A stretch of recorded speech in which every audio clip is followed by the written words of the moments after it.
শাব্দিক অর্থ যদি দেখি তাহলে সালাত শব্দের অর্থই হলো দোয়া। সালাত শব্দের অর্থ হলো কি? দোয়া বা প্রার্থনা। ইসলামী শরিয়ার পরিভাষায় সালাত বলা হয় সেটাকেই তাকবীরে তাহরিমার মাধ্যমে শুরু করে সালাম পর্যন্ত যে দোয়া পড়া হয়, যে সূরা কিরাত পড়া হয়, যে পদ্ধতি অবলম্বন করা হয়, সেই নির্দিষ্ট সিস্টেমকে, নির্দিষ্ট পদ্ধতিকে সালাত বলা হয়। সালাতের শাব্দিক অর্থ কি? দোয়া।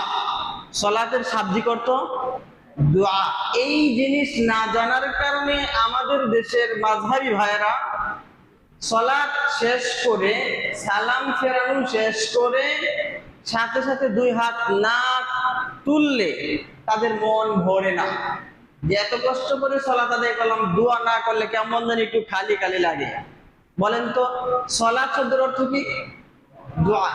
এতক্ষণ দোয়া করেছেন, এখন কি করবেন? বিদআত করবেন, তাই তো?